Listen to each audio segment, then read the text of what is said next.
행복한 풍년가를 기대케 하는 들녘. 하지만 그 안에서는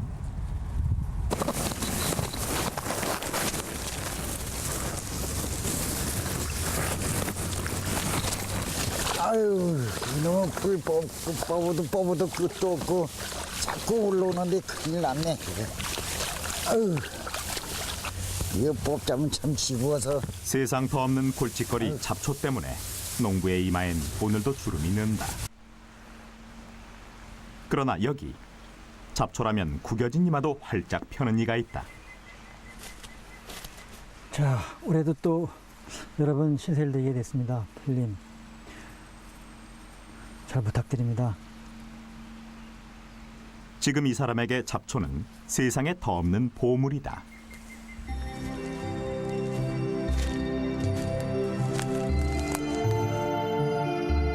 누구에게는 보물이 되고 누구에게는 애물단지가 되는 잡초. 이 잡초의 가혹한 운명은 과연 누가 정하는 것일까? 우리의 갖은 구박 속에서도 오늘도 꿋꿋이 도단함을 반복하고 있는 잡초.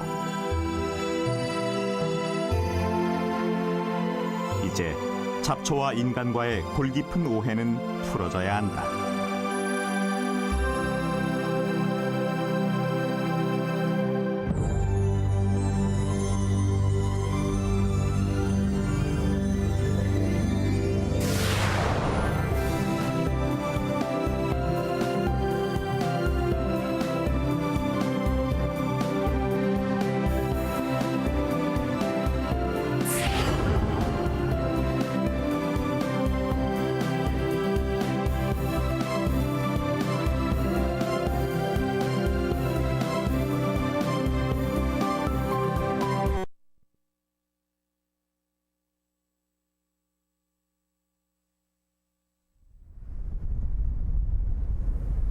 와, 눈보라 좀 봐. 오늘 제가 소개할 아저씨가 이런 곳에 사세요. 진짜 용감하시죠? 자, 고시가 멀지 않았어요. 힘내세요. 다 왔다. 여기가 아저씨 보금자리예요. 우리 아저씨는요, 겨울잠 자는 곰 같아요. 완전한 봄이 돼야 긴 방한 생활을 끝내고 이렇게 슬슬 움직이시죠.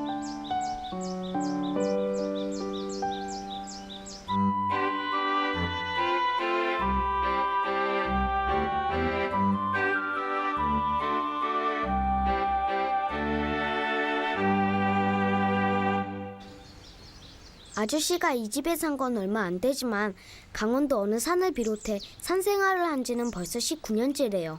원래는 정신문화연구원이라는 곳에서 일하셨다는데 지금은 볼펜 대신 홈이랑 곡괭이 잡고 일하는 농부가 되셨죠. 그것도 조금 특별한 농부가요. 아저씨가 저기 텃밭에 계시네요. 봄에는 늘 저기서 사시죠. 봄의 텃밭은 땀 흘려 일하지 않아도 먹을 게 공짜로 생기는 보물창고래요. 그 이유가 이렇게 갖가지 풀이 자라기 때문이래요.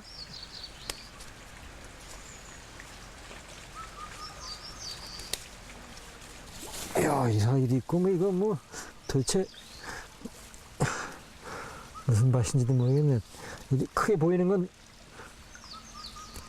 팔등나물인데 그 사이로 돌나물이 그냥 쫙 밭을 누리고 있어.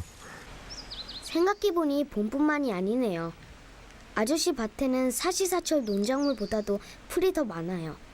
통 이해는 안 되는데 아저씨는 풀을 일부러 키운대요. 그리고 심지어 풀에게 이렇게 깍듯하게 인사도 하세요. 역시나 이해는 안 되지만 풀이 중요한 일꾼이기 때문이래요. 아저씨는 이 봄 또 풀과 함께 그렇게 농사를 시작하려나 봐요. 허리허루 상타디야 새봄이 왔네.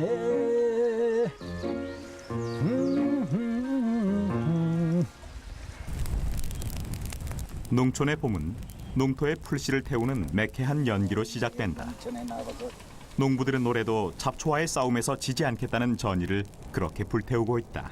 여러 잡초가 좀 덜 날까 하고 태우는 거고 그러는데 이거 뭐 농사꾼이라는 거는 항상의 여름 내나 그냥 잡초하고 싸우는 기지 그냥.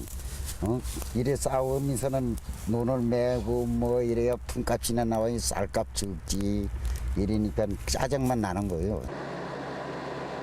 또 다른 한편 이제 막 봄 기운을 만끽하기 위해 고개를 내민 잡초들이 육중한 트랙터 바퀴에 맥없이 갈아엎어지는 봉변을 당하고 있다.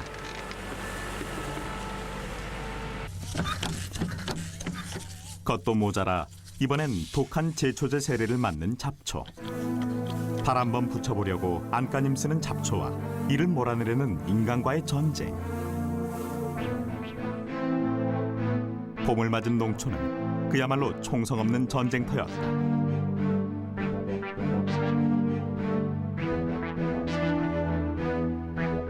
그렇다면 우리와 잡초와의 이 질긴 악연은 언제부터 시작됐을까? 세종 11년에 간행된 우리나라 최초의 농서, 농사직선. 여기에도 어느 것보다 상세히 언급되고 있는 것이 바로 제초, 잡초를 없애는 방법이다.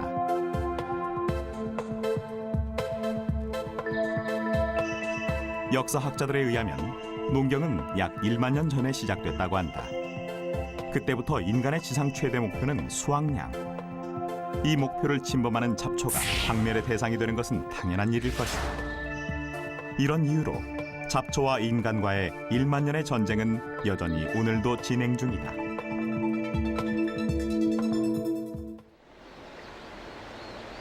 하지만 이 전쟁 덕분에 오늘날 우리가 하는, 보는 농법들 대부분이 탄생했다면 믿을 수 있을까? 경치 좋은 다랭이 논에서 모내기가 한창이다. 백지장도 맞들면 낫다고 이웃끼리 손발 맞춰 하는 모내기는 한결 수월하다. 이렇게 오늘날까지도 사랑받고 있는 우리 조상들의 협업 조직 불에도 잡초를 좀 더 효율적으로 제압하기 위해 생겨났다. 또 이랴 하며 소부리며 땅을 갈아엎는 경운농법도, 모를 이양에 심는 것도, 물관리법, 윤작 등등 지금 우리가 하는 농법 대부분이 지난 수천 년간 잡초에 대응하며 쌓아온 농민들의 노하우다. 한마디로 농법의 역사가 곧 제초의 역사인 셈이다.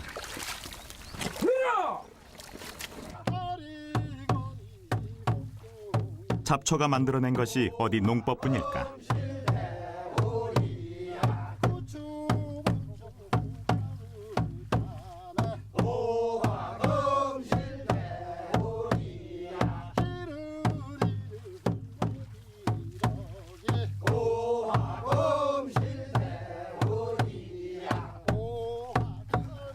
힘든 노동의 고단함을 잊게 하는 농요. 이 구성진 노랫가락의 탄생 비화에도 바로 잡초가 있다. 아이러니하게도 만약 잡초가 없었다면 우리는 이 흥겨운 농요를 듣지 못했을 것이다. 자, 그럼 이쯤에서 한번 생각해보자. 과연 잡초는 우리에게 이렇게 푸대접을 받아도 마땅한 존재일까?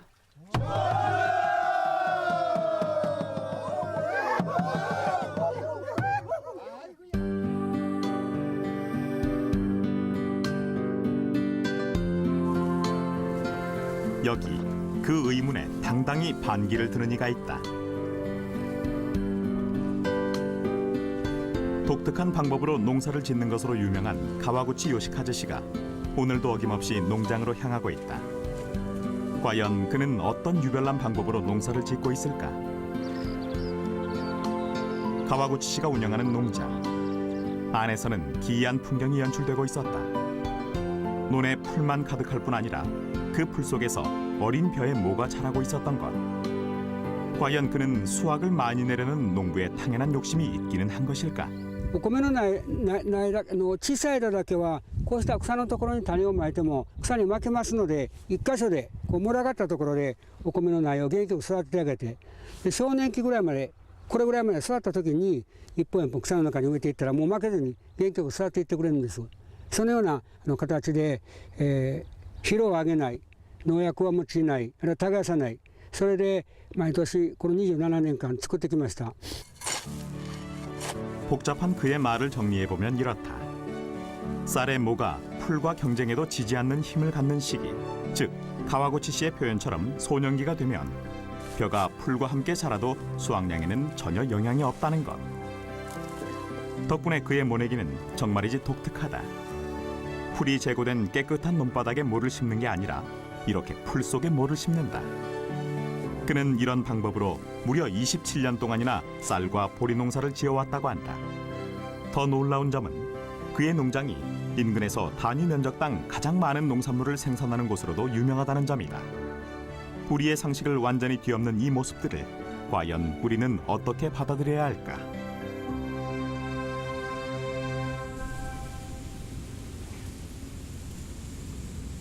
그렇다고 벼를 수확할 때까지 가와구치 씨가 두 손 놓고 있는 것은 아니다.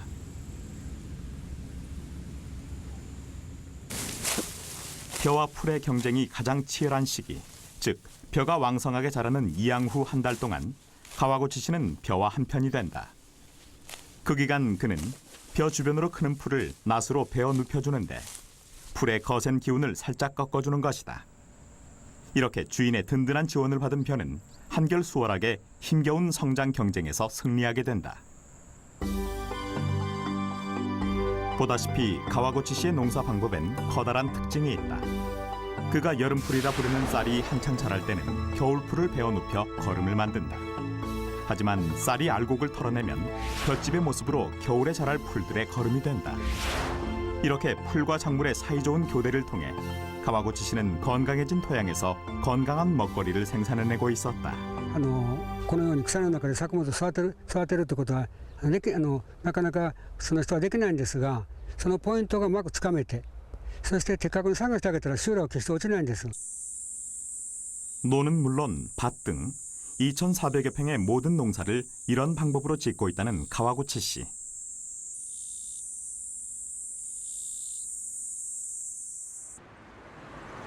과연 그가 오롯이 몸으로 체득한 이 농사법이 어느 정도의 과학적 근거를 갖는 것일까? 우리는 전남대의 구자옥 교수팀과 함께 잡초의 제초 시기가 벼 수량에 어느 정도 영향을 미치는지 직접 밝혀보기로 했다. 한 포기의 모가 알곡을 연그러 털어내는 120일. 일반 농사기간과 동일한 이 시간 동안 5개의 포장에서 벼를 키운 후 정해진 날짜에 맞춰 제초 작업을 진행. 추후 각 포장마다의 수량을 따져볼 것이다. 초보 농사꾼이 지었지만 벼 포기마다 제법 실한 알곡이 연그렀다. 수확하는 손길에는 풍년을 바라는 농부의 마음과 잡초와 수량, 그 애증의 관계를 밝히는 간절한 마음이 합쳐졌다. 정확한 결과를 위해 수확한 벼의 나달은 일일이 손으로 털어내 각 포장마다의 무게를 쟀다. 상식대로라면 수확 직전까지 매일 잡초를 뽑아낸 포장의 수량이 제일 많고 그 다음으로 제초 작업을 많이 한 60일, 40일, 20일 무제초구 순이 될 것이다. 그러나 우리는 그와는 전혀 다른 결과를 잠시 후 확인했다. 120일 동안 매일 잡초를 뽑은 완전 제초구의 수량을 100%로 놓았을 때 다음으로 수량을 많이 낸 포장은 60일 제초구가 아니라 고작 20일 동안 제초를 한 포장이었다. 60일 제초구는 오히려 제초 작업을 한 번도 하지 않은 포장과 수량 차이가 얼마 나지 않고 있었다.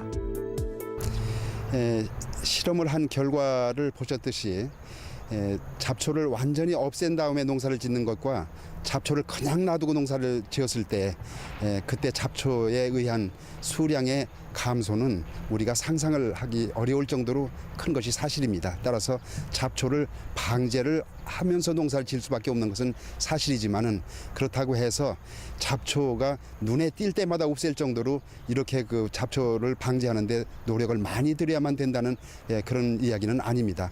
단 한 번만이라도 정확하게 제초를 해준다면은 거의 잡초 문제를 벗어나서 농사를 지을 수가 있다는 결과입니다.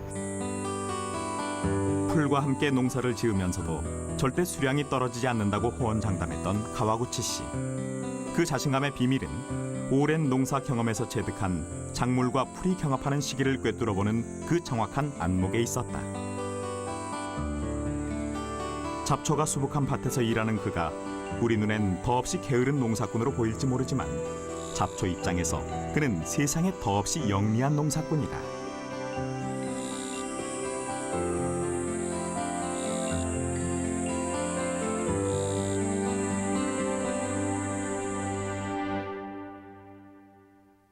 그렇다면 잡초를 다루는 우리의 모습은 어떠할까?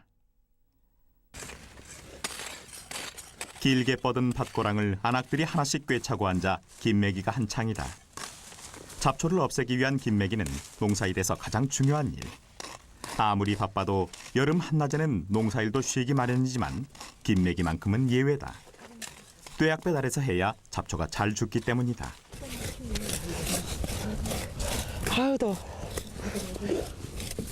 잡초에게 한 톨의 쌀이라도 뺏기지 않기 위해 굵은 땀방울을 흘리고 있는 우리 농민들. 어쩌면 그들은 지금 하지 않아도 되는 노동을 하고 있는 건지도 모른다.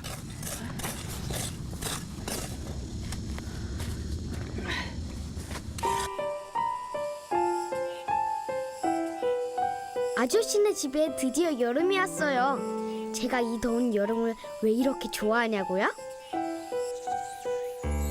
일단 한번 보시라니깐요.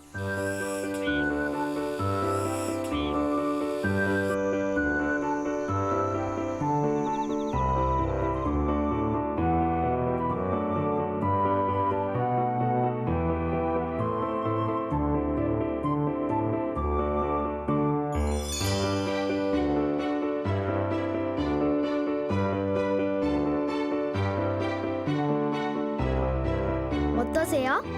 어디 내놔도 손색 없는 자연 전시관이죠? 아저씨네만 오면 도시에선 어렵기만 하던 곤충 채집 숙제도 끄떡없이 해내죠. 아저씨는 풀을 지켰기 때문에 이 친구들을 다 볼 수 있는 거래요.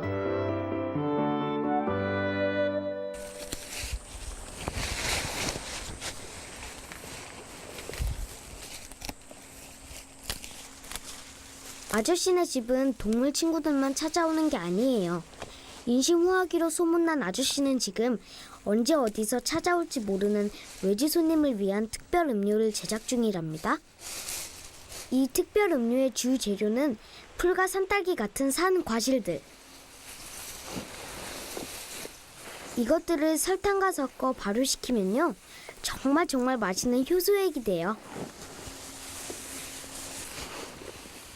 그나저나 우리 아저씨 풀에 가난한 모르는 것도 못 만드는 것도 없는 정말 풀박사죠. 유아야, 너 관찰을 할 거 하나 나왔다. 아저씨네 올해 첫 손님은 운 좋게도 제가 됐어요. 여기는 뭐가 이렇게도 신기한 게 많은지 눈을 뗄 수가 없다니까요. 오늘은 불개미들이 제 맘을 온통 빼앗아 버렸습니다. 덕분에 전 들깨 심는 것도 까맣게 잊었지 뭐예요.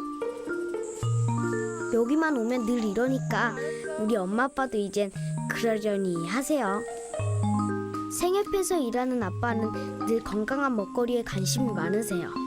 그렇다 보니 자연 아저씨와 인연을 맺게 되셨죠. 아빠는 아저씨가 참 신기하게 농사를 짓는데요. 풀은 힘이 워낙 세서 작물을 못 크게 하는데 아저씨는 늘 풀 속에 작물을 심거든요. 심고 나서도 주위 풀을 조금 뽑아 눕혀주는 것이 전부고요. 근데 이게 잘 자랄까요? 이렇게 지금 풀 속에 갇혀 있는 꼴인데 잘 자랄 수 있을까요, 이게? 여기 같은 경우는 땅을 갈지 않은 채 심을 곳에 풀을 베인 상태에서 심고, 그러면 지금 보시다시피 이게 자라죠. 자라면 여기 있는 풀 정도를 펴주고 나머지 먼 거 놔두고 이것만 자라고, 그 다음에는 이제 여기 원래 이 자리를 주인이라고 할 수 있는 이 풀들이 여기서 덜피해를 이루면서 이것과 이것이 함께 살아갈 수가 있는 거죠. 갑자기 왜 이러고 있지? 아빠는 올 때마다 늘 똑같은 걸 물으세요. 농사에 풀이 도움이 되고 그래서 풀을 지켜야 한다는 아저씨 말이 쉽게 이해되지 않는 모양이에요. 어쨌든 오늘도 들깨 심기는 이렇게 뒤로 밀려나고 말았습니다.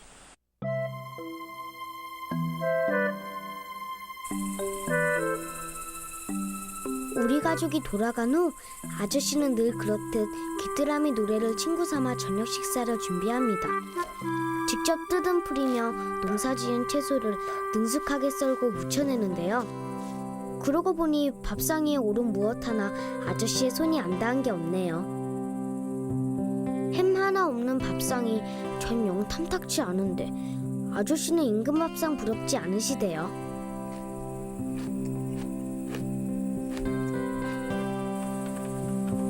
배불리 식사를 마치고 나면 아저씨는 대부분 방에서 글을 쓰세요.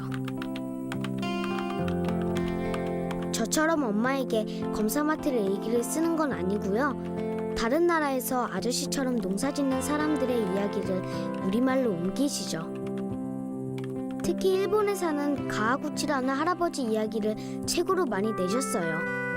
아저씨는 잡초에 대한 사람들의 오해가 풀릴 때까지 이 일을 하실 생각이래요.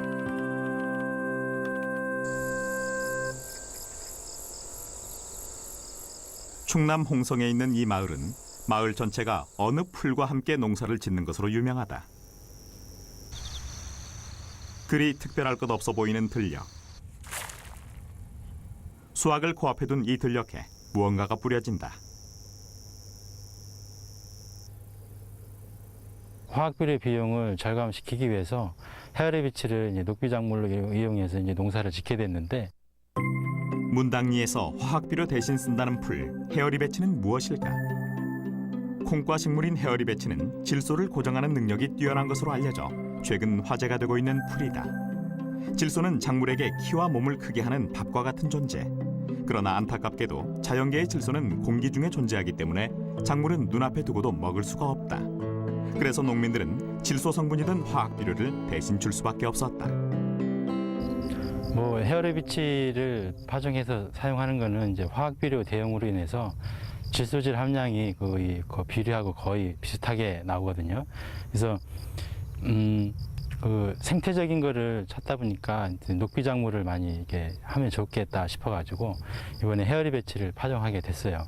그래서 헤어리 배치를 파종을 해도 크게 이제 그 화학비료하고 거의 비슷하게 생산량이 또 나오고요. 그 수확량이 전혀 떨어지지 않고 어떤 질소질 함량이 거의 이제 그 비료보다는 좀 떨어지기 때문에 밥맛도 좀 좋아질 수도 있고요. 4년 전부터 헤어리 배치로 농사를 짓고 있는 문당리의 쌀 수확량은 예전 관행농에 비해 평균 95% 정도. 어떤 논에선 더 많은 수량을 내기도 한다고 했다. 작고 보잘것없는 풀 헤어리 배치가 도대체 얼마만큼의 질소를 품길래 이런 놀라운 결과를 내는 것일까?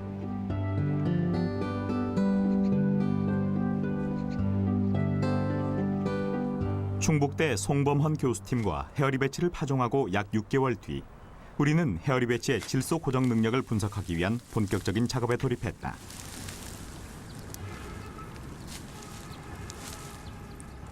무성한 뿌리, 그 끝에 수없이 많은 혹들이 매달려 있다. 여기가 바로 공중의 질소가 고정되는 마술 창고다. 두가 작물이 뿌리에 근류균 또는 뿌리옥 박테리아라는 그런 균을 가지고 있어서 대기 중에 있는 질소를 화학비료로 이렇게 활용할 수 있도록 이렇게 되면서 이렇게 뿌리옥 박테리아가 있는 두가 작물은 화학비료를 안 써도 화학비료 이상 가는 효과를 누릴 수 있도록 작물에 생장을 하고, 대부분의 작물은 엽록체에서 태양에너지와 탄산가스를 이용한 광합성 작용에 의해 탄수화물을 합성하고 그것을 에너지원으로 하여 생장한다. 엽록체의 주성분이 바로 단백태 질소다. 그렇다면 이 작은 풀의 뿌리가 그 귀하디 귀한 질소를 얼마나 생산해낼 수 있을까?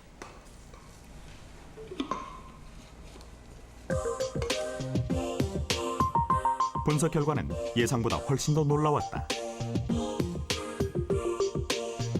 첫 분석 이후 가파른 상승세를 유지한 질소 환원량은 6월 25일 그 양이 최고조에 달했다. 이는 헤어리 배치만으로도 10헥타당 23kg의 화학비료를 절감할 수 있다는 얘기다. 그럼 수량에는 영향이 없는 것일까? 지난 2003년 농촌진흥청에서 수행한 실험에 따르면 헤어리 배치만으로 농사를 지은 것이 오히려 관행농에 비해 헥타당 적게는 310kg에서 많게는 660kg까지 수량이 많은 것을 확인할 수 있었다. 무엇을 먹느냐가 화두가 된 참사리 시대. 그동안 줄 수도 안 줄 수도 없었던 화학비료. 하지만 헤어리 배치란 잡초 하나로 그 고민은 완벽하게 해결되고 있었다.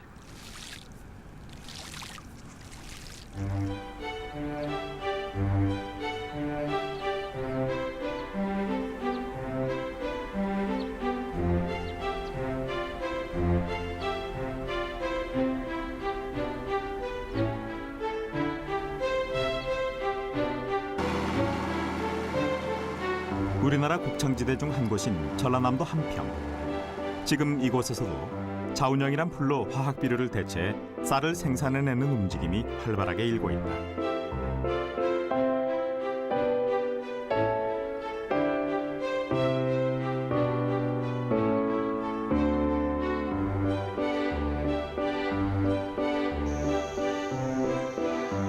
하지만 아직도 여전히 제2의 자운형이 제3의 헤어리 비치가 잡초란 이름 속에 갇혀 우리에게 천대받고 있는 실정이다.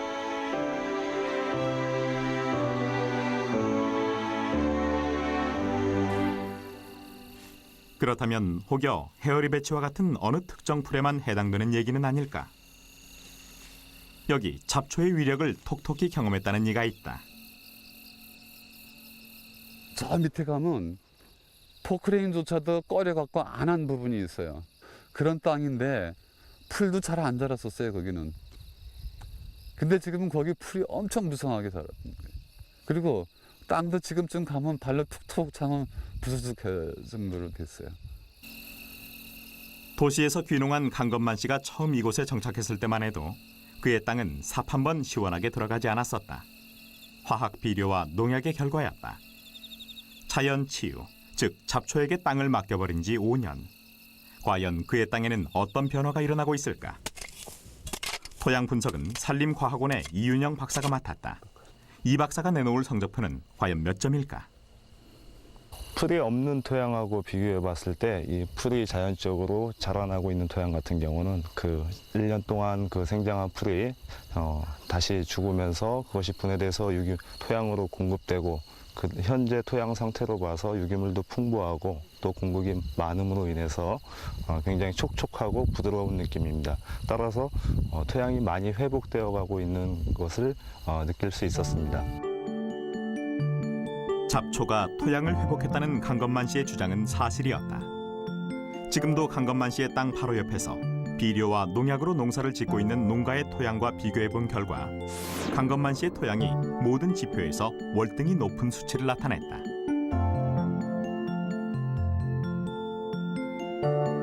특히 건강한 토양에 척도라 할 수 있는 유기물의 함량 차이는 눈여겨볼 점이다.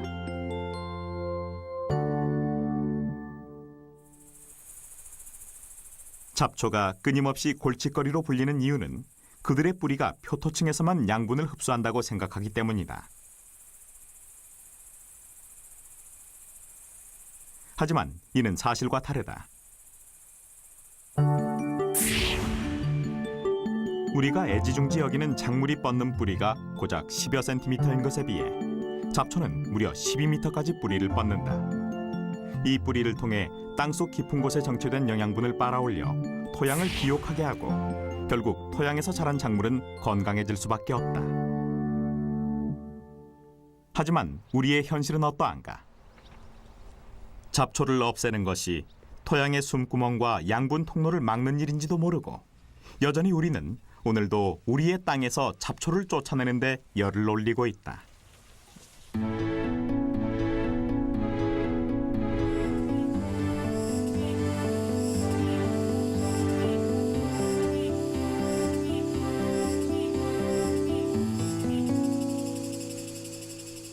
풀들이 대과수원을 완전히 점령해버렸다.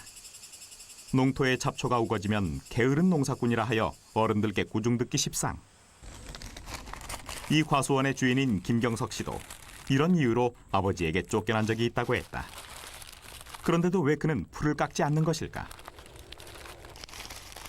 그의 과수원은 한눈에 봐도 한두 해 풀을 지켜온 게 아닌 듯했다. 과수원에 잡초가 있으니까 또 그 잡초를 깎아주거나 뭐 하지 않는 거가 일단 인건비도 줄어들고요. 풀을 깎지 않아 인건비가 안 든다. 너무나 당연하고 지당한 이유다. 그런데 정말 이뿐일까? 대부분의 농가들은 과수원이 청결해야 된다는 생각을 하는데 제 생각은 좀 틀린 게 과수나무나 이런 거는 야산에서와 마찬가지로 자연 상태를 최대한 존중해주고 유지하는 게 그 나무한테 도움이 되지, 사람 입장에서 바라본다면 풀이 없는 게 깨끗해 보이지만 나무 입장은 전혀 아니라고 생각합니다. 결국 그는 사람 입장이 아닌 나무 입장에서 농사를 짓기 위해 풀을 깎지 않는다는 것인데, 과연 풀을 살려두는 것이 배나무 입장에서 무엇이 좋다는 것일까? 김경석 씨의 배과수원에는 수많은 종류의 풀들뿐만 아니라 수많은 종류의 벌레들도 함께 살아간다. 저마다의 삶을 영위하기 위해 그들은 때론 싸우며, 때론 적당히 타협하며, 때론 먹고 먹히며 그들만의 세계를 질서 있고 균형 있게 유지해 나간다.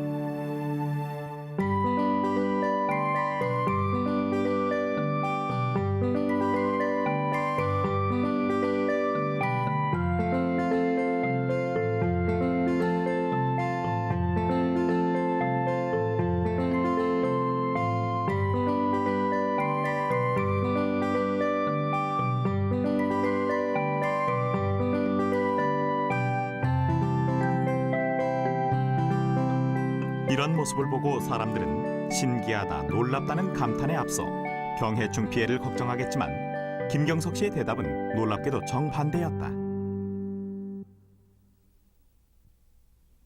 김경석 씨는 해충들이 나뭇잎보다는 잡초를 더 좋아한다고 했다.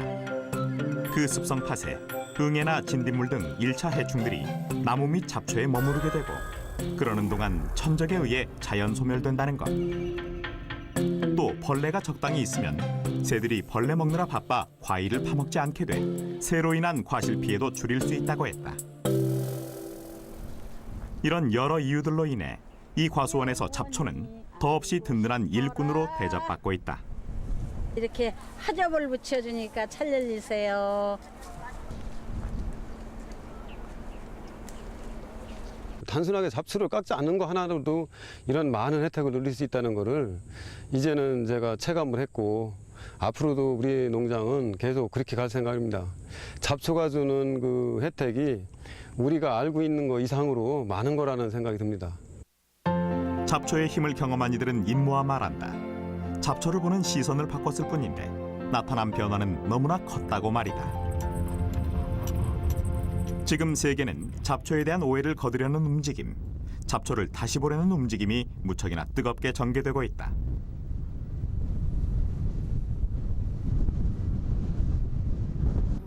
황량하기 그지없는 중국 길림성의 한 사막.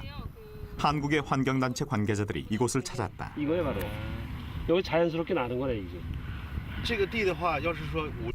작년 5월 사막 200헥타 면적에 감모초라는 풀을 심은 한국의 환경단체.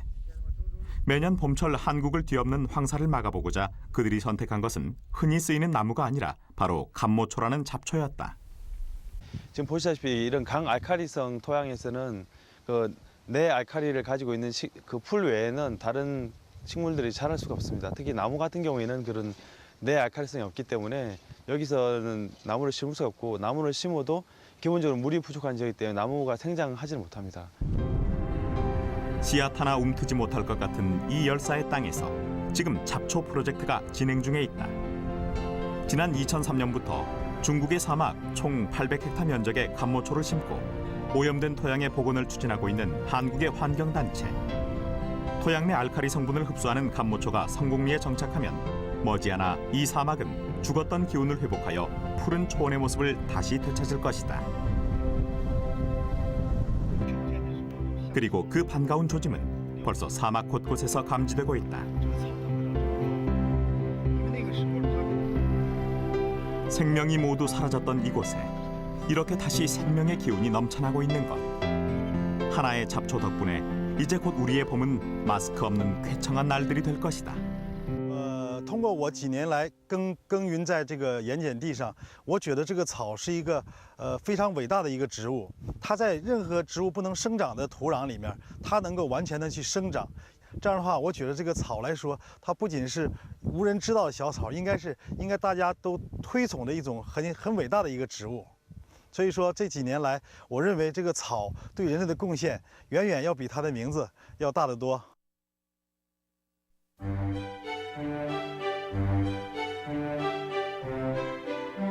매년 가을 일본의 한 작은 마을에 큰 소동이 인다.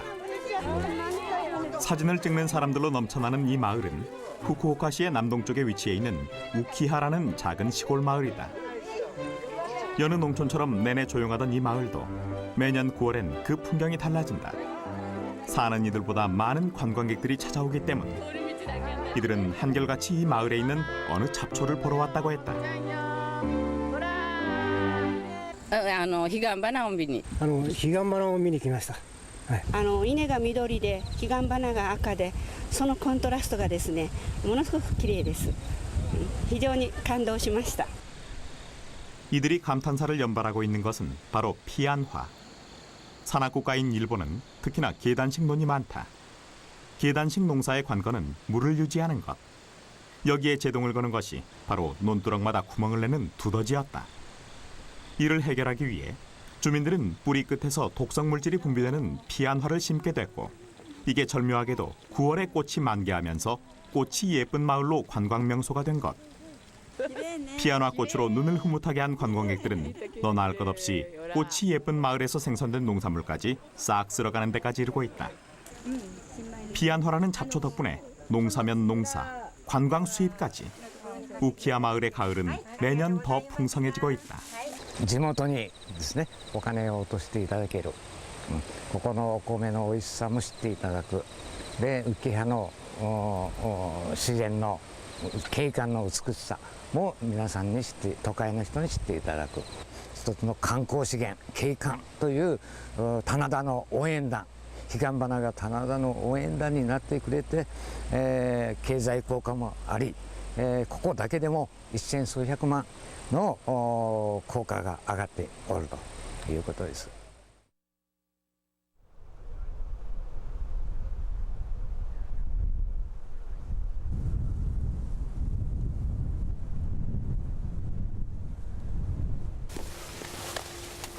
여기는 독일 농부 토마스 밀러셴의 옥수수 밭이다. 자신의 옥수수 밭을 맡고 있는 시 농업관과 함께 옥수수 상태 점검에 나선 밀러셴. Den Graben nicht fahren.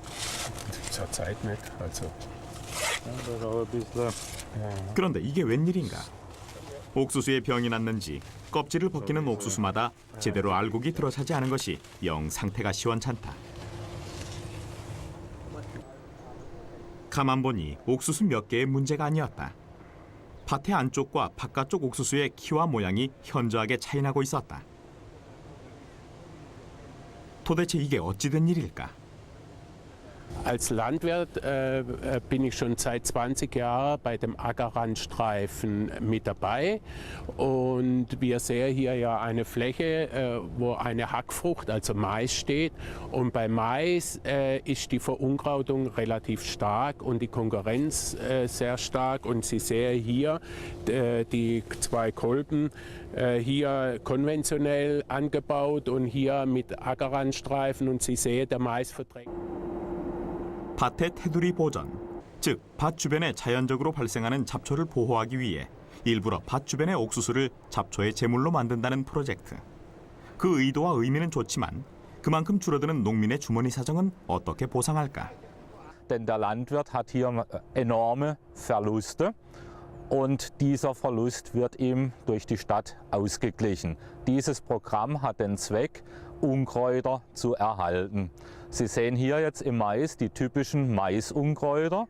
Wenn dann im Herbst der Mais gedroschen wird und anschließend wird Winterweizen ausgesät, erfolgt dort das Gleiche. Es wird dann also auch dieser Streifen von 5 Meter Breite nicht gedüngt, nicht gespritzt, also auch vor allem nicht mit Herbizide behandelt. 옥수수밭이면 옥수수밭. 각각 그 밭에서 나는 고유한 잡초를 보호하기 위해 20여 년 전부터 밭 테두리 보존 프로젝트를 진행해왔다는 칼스루에 씨. 정말 우리에게는 부러운 이야기가 아닐 수 없다.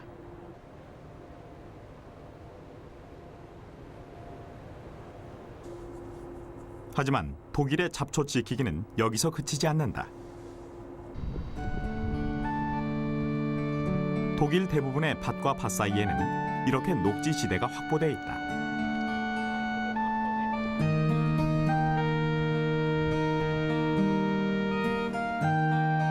이는 이 땅에서 자라는 잡초와 그 잡초를 터삼고 살아가는 곤충들을 보호하기 위해 만든 것이다. 덕분에 독일에서는 자연 소멸에 의한 멸종은 있어도 인위적 훼손에 의한 식생의 멸종은 있을 수 없는 일이다. 그렇다면 왜 독일은 잡초 보존에 이렇게 열성적으로 뛰어든 것일까? 바로 잡초의 경제적 가치를 발견했기 때문인데, 여기 헤센주 농업센터에선 지난 94년부터 잡초들을 수집, 분석해 가치 있는 잡초의 육종 사업을 야심차게 진행하고 있다. Man sagt, dass also über 70.000 Pflanzen in irgendeiner Form medizinisch genutzt werden. Und wir haben also viele Wildpflanzen, die sind dann kultiviert worden und die gibt es jetzt mittlerweile dann auch als Sorten. Also das, was früher als Unkraut, Beikraut am Acker gewachsen ist, wird diesmal jetzt schon auf Flächen richtig als Kultur angebaut. 한 평의 땅에서라도 더 잡초를 몰아내 작물을 심는 우리와는 너무나 대조적인 독일의 모습. 농업으로 생태계 파괴가 아닌 생태계 보존을 이루려는 독일의 의지는 이렇게 잡초를 통해 근사한 모습으로 실현되고 있다.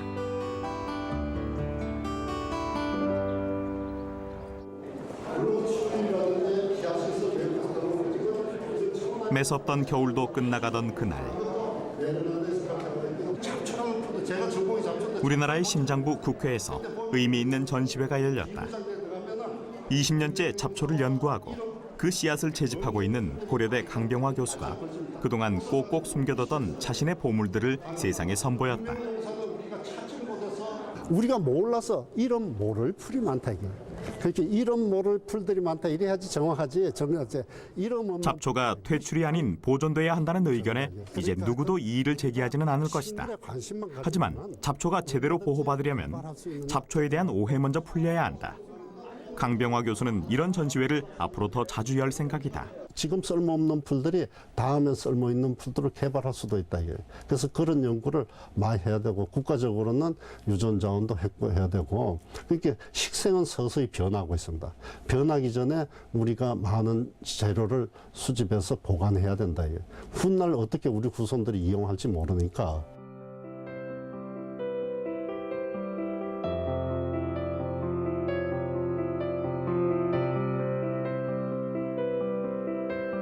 너무 흔해서, 너무 많아서 눈길조차 주는 것이 아까웠던 쇠뜨기. 이 보잘것없는 풀이 지금 화장품의 원료로 한창 주가를 높이고 있다는 사실을 알고 있는가?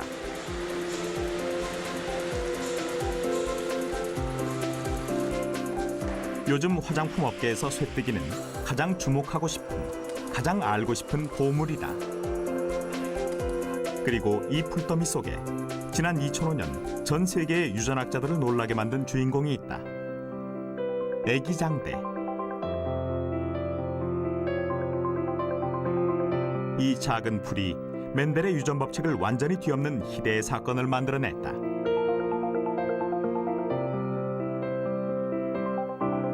어쩌면 우리가 잡초라 부르며 천대했던 풀들 중에 세상을 깜짝 놀라게 할 또 하나의 애기장대가 숨어 있었을지도 모른다.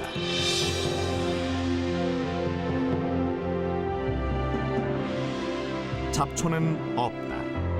다만 아직 가치가 발견되지 않은 보물만이 우리 곁에 존재할 뿐이다.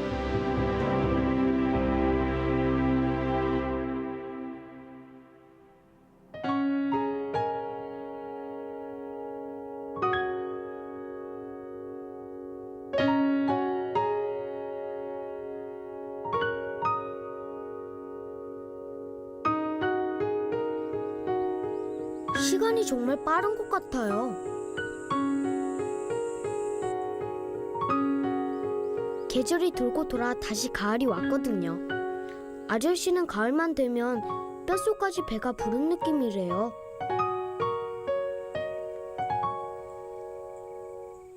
올해 추수는 제천에서 대학을 다니는 형들이 돕고 있어요. 덕분에 아저씨 허리가 올해는 조금 덜 아플 것 같아 얼마나 다행인지 몰라요. 아저씨는 풀과 싸우지 않고 농사를 잘 끝낸 것만으로도 감사한데 이렇게 풍성하게 쌀까지 주신 어느 분이 너무나 고맙대요. 우리가 몸을 가진 한 이 방식이 최고인가 아닌가 싶어요. 싸우지 않는 방식. 어차피 사람만이 세상에 살 수는 없는 거고 우리는 끊임없이 벌레나 풀과 함께 살 수밖에 없을 때 결국 그와 사이좋게 살아가는 방식이 가장 현명하고 올바른데 그 방법이 이렇게 정착돼 가고 그래서 이렇게 한 해 먹을 주걱을 얻게 되는 게 저로서는 지금 카메라 앞에서 그 느낌이 잘 안 나오지만 혼자 다 이렇게 빈 눈을 고르면 그 감사와 기쁨이 크죠, 아주. 누구에겐가 감사하고 또 기쁨으로 부푼 이 마음을 그냥 감추고 계실 아저씨가 아니죠. 오늘은 박달재 최대의 잔치가 열리는 날. 아저씨는 추수가 끝나면 직접 농사지은 곡식으로 음식을 만들어 꼭 이렇게 추수감사제를 올리세요. 얻은 것에 감사하고 얻은 것을 나누기 위해서죠. 생각해보면 아저씨 말처럼 잡초는 그렇게 욕심쟁이가 아닌 것 같아요. 이렇게 많은 사람들이 나눌 만큼 충분한 먹거리를 줬으니 말이에요.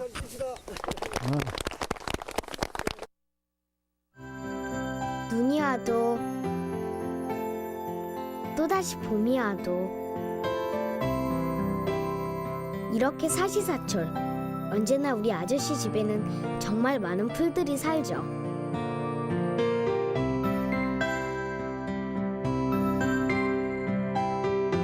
그 모습이 예쁘든 예쁘지 않던 간에 아저씨에겐 모두 소중한 친구들이에요. 아저씨는 농사꾼이란 호미와 곡괭이만을 놀리는 장기술 부리는 사람이 아니라 자연의 이치를 수행하는 마법사래요.